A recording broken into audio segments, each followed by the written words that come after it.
Hey guys, what is up? It is me, Pagey, here once again with another video on the Superman and Lois show that's coming. So just quickly, my air conditioner's on. It's sort of hot today in Australia, so if you can hear it, I'm sorry. Hopefully you can't, unless you got Superman hearing, then maybe you can hear it. I don't know, but let's move on. So we are into the back half for all the DC TV Arrowverse shows on the CW, with some approaching the conclusion of their seasons over the next month or so, like Black Lightning has only got a handful of episodes left. But the newest addition to the Arrowverse, that of course being Superman and Lois, will be filming their pilot for their show over the next month or so. This pilot won't mean too much compared to other pilots that are being filmed, as the show has already been picked up for series. But potential set photos and all that around the time of filming could give us a feel for the show to come later this year.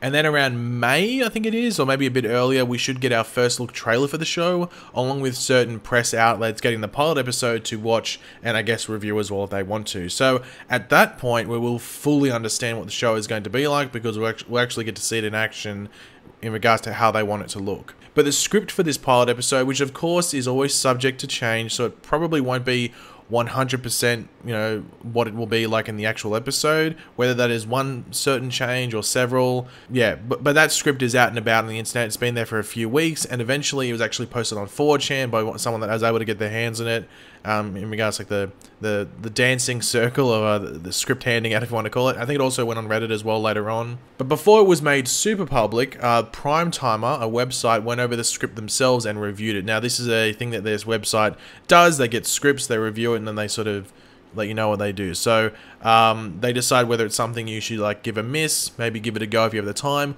or 100% recommend. Like definitely give the pilot episode a go. And we will go over what they thought overall in this video. But of course, throughout the video, be sure to let me know in the comments section down below your various thoughts and opinions on what they, give us a hint at here, because I'm intrigued to see what you guys think, because this is a show that I think some people are really looking forward to, but then some people are like, hey, this isn't the Superman show that I wanted. I wanted a different type of Superman show. So I am intrigued to see what you guys think of it. And of course, if you're going to enjoy the video and you're just intrigued by what you see here, why not drop a like on the video to show support and curiosity, I guess you could say. And just quickly, obviously, spoiler alert, there's not every single spoiler from this pilot episode in this review, but there is one big one. So just a spoiler alert, and just in case you you don't want to be fully spoiled and stuff like that. So yeah, there's your spoiler alert. And just some little prefaces or little details, I guess, for this script. It was written by Todd Helbing. He is the showrunner. Usually the pilot is written by the showrunner. So he was the showrunner for The Flash previously. So now he's moved on over to Superman and Lois. That's the reason he left The Flash. This script was written on the 13th of January, so about a month and a half ago now. So that's when it was like there. So it's been floating around pretty much like a week or two after that point. And the page count is 61 pages. I don't think that really matters. But here is the script synopsis that Prime Timer has given out. We open on a fast-paced flashback of events narrated by Clark Kent himself, recounting the moment his pod crashed on Earth before Jonathan and Martha Kent's very eyes, to the day his adopted father died when he was only 16.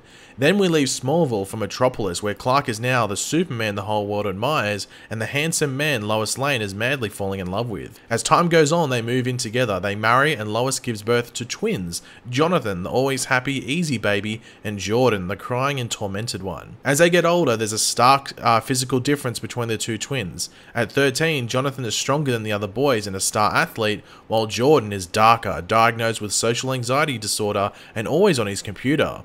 The real identity of their father is unknown to them, but could it be that Jonathan got his powers and Jordan didn't? So, just quickly on this first little bit of the synopsis, I think this is a good setup in regards to going through the flashback and stuff like that. I think it'd be very cool if we got little cameos and little cool moments. I think for a pilot episode they should do that. If, like maybe like backs of certain villains, or even like newspaper clippings, like Superman defeats Brainiac or something like that. It'd be very cool if they went down that route.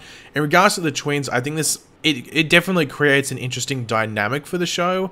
I guess the big thing is whether these two teenage boys are interesting enough to watch. That's probably the biggest thing that the show, especially the pilot, is going to have to convince us. From what I know, the Jonathan actor, the guy that's playing like the more star athlete, is a strong actor. I'm not too sure about the Jordan guy. I think he's younger. I think the guy that's Jonathan is like 16 or 17, and the guy that's playing Jordan is like 13 or 12. So they've cast different ages to sort of represent that physical difference.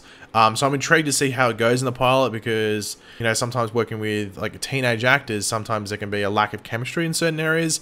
But from what I've heard, At least with the Jonathan side of things, he's a strong actor, so I think we're good on that side of things, but we'll have to wait and see how they go. In present day, we're thrown into chaos inside a nuclear power plant where a Fukushima-sized disaster has just begun. General Samuel Lane can only think of one solution, calling his son-in-law Superman to stop the disaster. That's exactly what Superman does by freezing an adjacent lake, creating a massive iceberg that in turn cools down the heat in the reactor vessel. After saving the world again, he goes back to his family to kiss his boys goodnight. The next day, Clark gets fired from his long-time job at the Daily Planet, which is downsizing now that the Journal is part of a media conglomerate owned by billionaire Morgan Edge, who doesn't care about real journalism or even facts. But Clark doesn't have too much time to think about that before he hears a cry for help from his mother, asking him to come home. When he arrives back at the farm, it's too late. She is dead.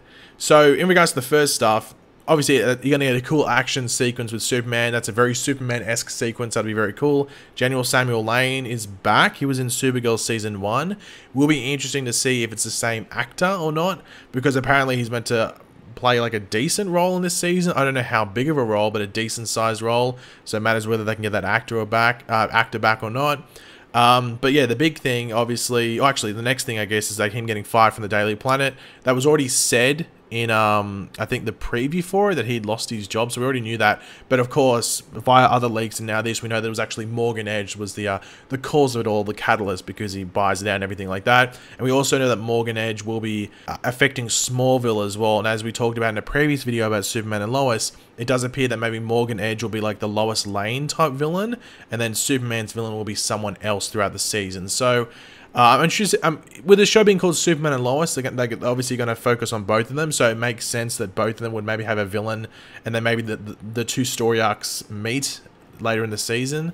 But it'll be interesting to see how they go.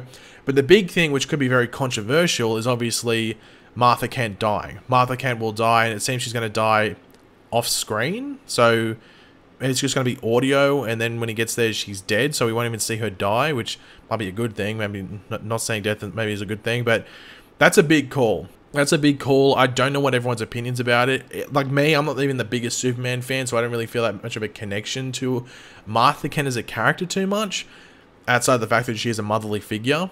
But I do think this is a big call, and I guess it matters how they handle it.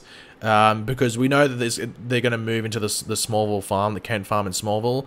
So I think having Martha die just allows them to have like a family dynamic without like that, you know, that like the grandma being there, if you want to call it.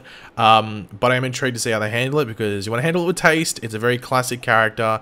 It's a character that people feel a connection to. So hopefully they play it safe and with some respect. A few days later at the funeral, he sees Lana Lang. She still lives in Smallville, where she's a banker married to Kyle Cushing, a firefighter. Together, they had two daughters, Sarah, who's 14 and just as dark as Jordan, and Sophie, who's 8.